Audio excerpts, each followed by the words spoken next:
एक बार गौतम बुद्ध पेड़ के नीचे बैठकर ध्यान कर रहे थे। बुद्ध के सब शिष्य उनके आसपास बैठे हुए थे। जिस गांव में बुद्ध रुके हुए थे उसी गांव का एक बहुत धनवान व्यक्ति बुद्ध के पास आया और हाथ जोड़कर खड़ा हो गया। बुद्ध ने आंखें खोली और पूछा, तुम्हें क्या हुआ है? वह बोला, आप तो अंतर्यामी हैं। आप संसार की सब समस्याओं से ऊपर उठ चुके हैं। मैं आपके पास अपनी एक समस्या का हल जानने के लिए आया हूँ। बुद्ध बोले कि तुम्हें क्या समस्या है, तो मुझे बता सकते हो? वह धनवान व्यक्ति बोला कि हे भगवान, मैं इस गांव का और आसपास के सभी गांव में सबसे धनवान व्यक्ति हूँ। मेरे पास ऐशो आराम की सब चीज़ें हैं। मेरा एक परिवार है जिसमें मेरे 2 पुत्र हैं, मेरी एक पत्नी है। मेरा कारोबार भी बहुत बड़ा है। हर जगह जहाँ भी मैं जाता हूँ लोग मेरी बहुत इज्जत करते हैं। मैं अपनी ज़िंदगी में जो भी चाहता था मुझे मिला, लेकिन अब मैं नहीं जानता कि क्यों मैं हर वक्त चिंता में रहता हूँ। मुझे यह डर सताता है कि क्या यह जो मैंने पूरी जिंदगी में कमाया है, क्या एक दिन मुझसे दूर हो जाएगा? क्या मेरा परिवार यह भी मुझसे दूर हो जाएगा? हे बुद्ध, आप मुझे बताइए कि मैं क्या करूं? सब कुछ होते हुए भी मैं खुश नहीं हूं। पहले मैंने पूरी जिंदगी इन सब चीज़ों को अर्जित करने में लगा दी। आज जब मेरे पास सब कुछ है, धन दौलत, एक बड़ा व्यापार, समाज में इज्जत, तो भी मैं दुखी क्यों हूँ? बुद्ध बोले, क्या यही तुम्हारी समस्या है जिसके लिए तुम मेरे पास आए हो? वह व्यक्ति बोला कि अभी मेरी जिंदगी में इससे बड़ी समस्या और कुछ लगती ही नहीं। बुद्ध बोले कि तुम्हारी समस्या का एक उपाय है मेरे पास, पर वह उपाय थोड़ा कठिन है। क्या तुम कर पाओगे? वह व्यक्ति बोला कि अगर ऐसा कोई उपाय है कि जिससे मैं इस चिंता से छुटकारा पा सकूं, तो आप जो भी बोलेंगे बुद्ध, मैं उस उपाय को करने के लिए तैयार हूँ। बुद्ध बोले, ठीक है, तुम एक काम करना, कल सुबह तुम शमशान में जाना और पूरा दिन वहीं रहना। जो भी हो वहां पर उसको देखना और फिर रात भी वहीं रुकना और अगले दिन मेरे पास आना। वह व्यक्ति बोला कि यह कैसा उपाय है? शमशान? वहां तो लोग मुर्दों को लेकर जाते हैं। आप मुझे वहां क्यों भेज रहे हैं? और वहां तो भूत पिशाच भी होते हैं। मैं तो आपके पास अपनी चिंता का समाधान पूछने आया था, और आप तो मुझे शमशान भेजकर और ज्यादा चिंता में डाल रहे हैं। बुद्ध मुस्कुराए और बोले कि अगर मैं अभी तुम्हें कुछ भी समझाऊंगा, तुम शायद समझ ना पाओ, और कोई भी ज्ञान जब तक तुम्हारे मन पर असर ना करे तब तक बदलाव नहीं हो सकता। जैसा मैं कहूँ वैसा करो। वह धनवान व्यक्ति बुद्ध से आज्ञा लेकर चला गया। अब अगले दिन वह शमशान में गया और वहां जाकर एक कोने में बैठ गया। पूरा दिन लोग अपने सगे संबंधियों की अर्थी लेकर आ रहे थे, उनका क्रियाक्रम कर रहे थे और जा रहे थे। पूरा दिन वह यही सब देखता रहा। फिर रात हो गई और वह सो गया। अगली सुबह वह बुद्ध के पास गया और बोला कि बुद्ध, आपने जैसे ही बोला था कि एक पूरा दिन शमशान में रहो और रात भी वहीं बिताओ, मैंने वैसा ही किया। बुद्ध बोले, ठीक है, तुम मुझे बताओ कि वहां तुमने क्या देखा? वह बोला, शमशान में लोग अपने मृत सगे संबंधियों को लेकर उनका क्रियाक्रम करने आ रहे थे। मैंने देखा कि एक बार 2 अर्थी एक साथ आईं, जिनमें से एक अर्थी एक गरीब व्यक्ति की थी जिसमें कुछ ही लोग आए थे, और दूसरी अर्थी एक बहुत ही धनवान व्यक्ति की थी जो कि बहुत सजी हुई थी। और उसकी अंतिम यात्रा में बहुत सारे लोग आए हुए थे।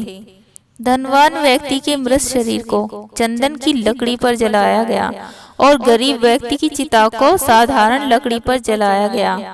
धनवान व्यक्ति की चिता को पहले जलाया गया और उसके बाद गरीब व्यक्ति की चिता को जलाया गया। धीरे धीरे जो भी लोग आए हुए थे वह सब चले गए और मैं वहां खड़ा हुआ उन चिताओं को जलते हुए देख रहा था। बुद्ध बोले, तुमने यह सब देखकर क्या समझा? वह व्यक्ति बोला कि दोनों की चिता एक समान ही लग रही थी और आग में भी एक समान ही जल रहे थे और अंतिम में जो बचा वह भी एक समान ही था, कुछ भी अलग नहीं था। धीरे धीरे रात हो गई और मैं शमशान में सो गया। बुद्ध बोले, क्या तुम्हें वहां कोई भूत प्रेत दिखा? वह व्यक्ति बोला कि भूत प्रेत तो मुझे कोई नहीं दिखा, लेकिन पूरी रात मैं अकेलेपन से ही डर रहा था। पत्तों की सरसराहट से, जानवरों की आवाज से वहां कोई भी नहीं था, लेकिन सारा डर मेरे मन में था। और फिर मेरी आंख लग गई और मैं सो गया।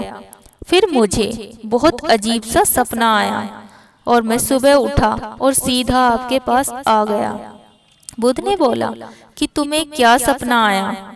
धनवान व्यक्ति बोला कि मुझे सपना आया कि मैं मर चुका हूँ और 4 लोग मुझे कंधे पर उठाकर शमशान लेकर जा रहे हैं।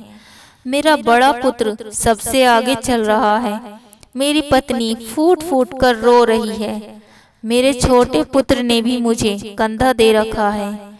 मेरे कुछ रिश्तेदार, सगे संबंधी मेरी अर्थी के पीछे चल रहे हैं और फिर मेरी अर्थी को शमशान में लाकर मेरा बेटा मेरी चिता को अग्नि दे रहा है। मैं उठना चाह रहा था, मैं उससे बात करना चाह रहा था, लेकिन मैं कुछ भी नहीं कर पा रहा था। मैं देखता हूँ कि उन्होंने मेरी चिता को अग्नि दी और धीरे धीरे सब वहां से चले गए। मैं अकेला वहां जल रहा हूँ, जैसे दिन में वह गरीब व्यक्ति और धनवान व्यक्ति भी जलकर खाक हो गए थे। फिर मैंने देखा कि मेरे घर में सब शोक मना रहे हैं।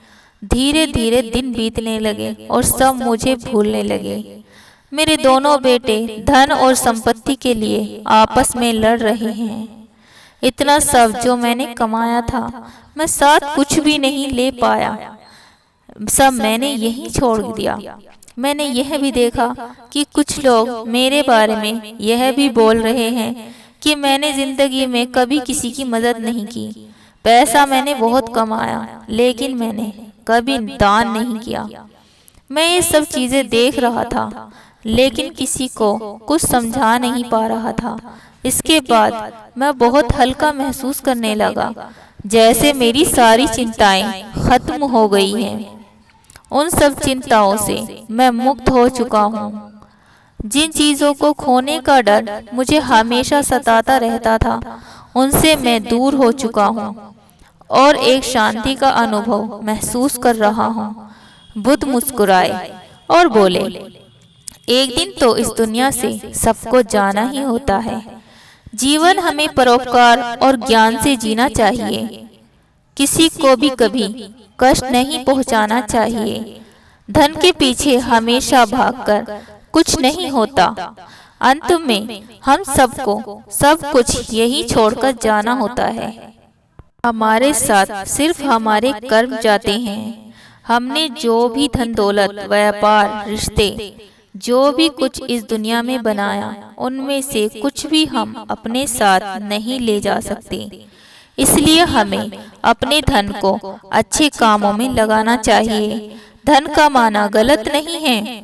तुम जितना चाहे उतना धन कमाओ, लेकिन तुम उस धन का उपयोग कैसे करते हो, यह मायने रखता है।